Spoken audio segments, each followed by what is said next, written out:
Hola, hoy les vengo a hablar acerca del aborto. Este es un tema que ha traído mucha polémica en el mundo durante los últimos años, además que es la segunda mayor causa de mortalidad en las mujeres. No vengo a ustedes a traérselos con un tema que sea un tabú o que genere miedo en las mujeres, porque es un tema en el que toca tener especial cuidado, además que toca ver y, a mi punto de vista, sentir la perspectiva de la libertad que tenga la mujer para realizarse una práctica de estas. Lo abordaremos desde la siguiente pregunta, y es: ¿el aborto afecta la moral, la ética o la libertad de la mujer? En primera instancia tenemos que conocer la definición de aborto. La palabra aborto viene del latín abortus, que a su vez se deriva de la palabra aborrior, que es lo contrario a aborrior, que significa no nacer. En otras palabras, el aborto es la interrupción de la vida del feto durante la fecundación.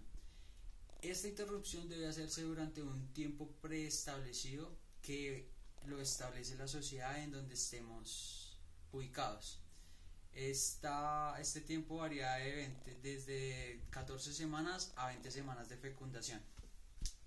Para hablar algo de historia, iniciamos diciendo que el aborto se empezó como un control de la natalidad en la sociedad. Luego, en el siglo XIX, el aborto ya se empieza a legalizar para controlar la mortalidad de las mujeres, porque las mujeres se están muriendo mucho por hacerse una práctica ilegal del aborto. Luego, en 1920, ya vemos que la legalización del aborto es más frecuente y ya se hace por voluntad expresa de la madre en Rusia. Luego, en 1960 se empezó a empapar un poco el mundo, y en Europa y en América ya se ven casos de aborto y se empiezan a legalizar teniendo en cuenta tres justificaciones, que son la mortalidad de la mujer, la sobrepoblación nuevamente, y algo importante, que es el auge del movimiento feminista, la libertad que quiere tener la mujer en una sociedad. Luego decimos que actualmente se hacen 53 millones de abortos anuales en 53 países diferentes. El aborto es legal. Esto es decir que en el 61% de la población mundial el aborto ya es legal y es una práctica normal. Vamos a hablar algo de cifras. Decimos que el 100% de las mujeres que practican un aborto en América Latina, de ese 100%, el 24% queda con estigmas en su cuerpo, y en peores casos se llega hasta la muerte por practicar el aborto ilegalmente y con unas especificaciones no previstas para el caso. Es decir, no se controla la salubridad y existe mucha infección que mata. Para centrarnos más en Colombia, actualmente hay 412.000 abortos inducidos en Colombia. Según el Instituto Guttmacher, que es una organización sin ánimo de lucro que promueve la salud reproductiva, nacida en Estados Unidos, nos dice que el 99.92% de estos 412.000 abortos inducidos en Colombia son ilegales. Este es el primer problema ético que vemos, porque las mujeres se están muriendo precisamente no porque el aborto sea una práctica mala ni un tabú, sino porque se está practicando este tipo de cirugías de gran prioridad con unas condiciones de salubridad demasiado bajas. Se están haciendo, por decirlo vulgarmente, operaciones de garaje. Como se los había dicho ya, es la segunda mayor causa de mortalidad. Y aquí viene una frase muy importante que es muy dura, y nos dice que 2 de cada 3 mujeres se han practicado un aborto, y 1 de cada 20 lo ha hecho de 3 o más veces en su vida. Y ese es uno de los problemas éticos, los primeros problemas éticos que tiene el aborto.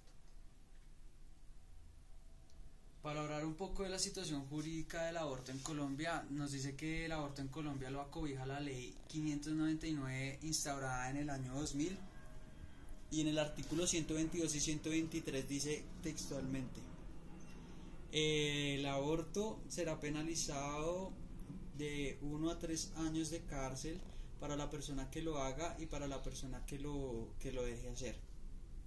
En el artículo 123 nos dice que es un aborto sin consentimiento de la madre, es decir, que el que haga un aborto sin consentimiento tendrá una penalización de 4 a 10 años de cárcel.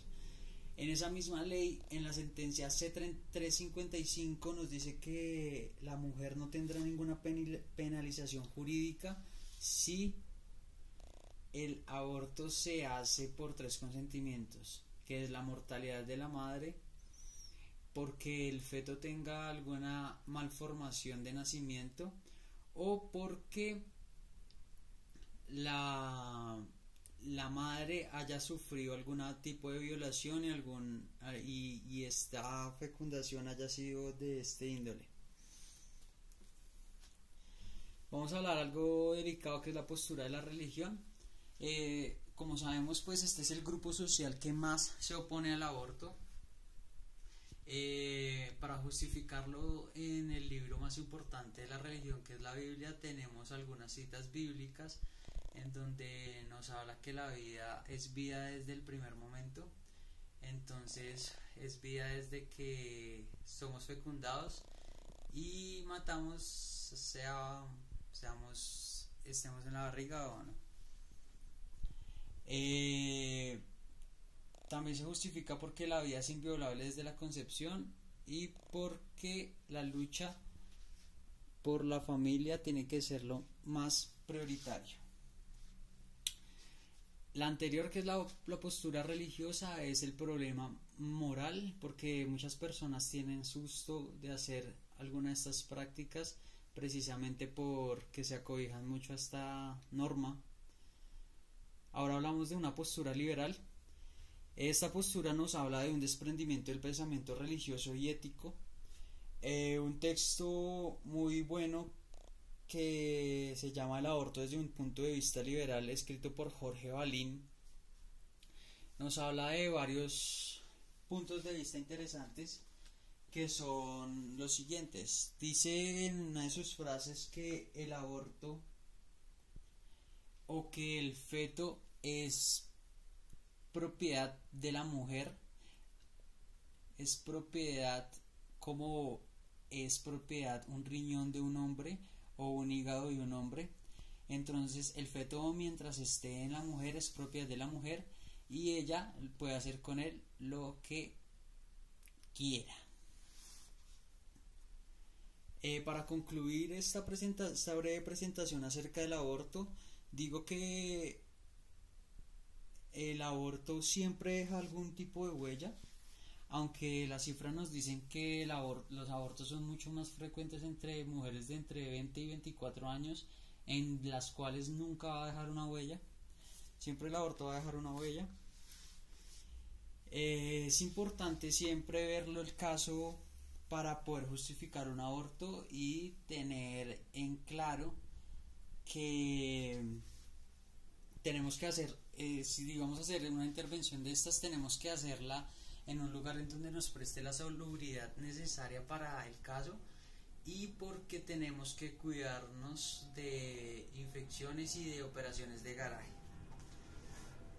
Y por último, lo más importante, que esto es una decisión netamente de la mujer, en donde no tiene que intervenir absolutamente nadie y ella es la que lo tiene que tomar con prioridad, porque es dueña absolutamente de todo lo que en su cuerpo habite. Muchas gracias por su atención.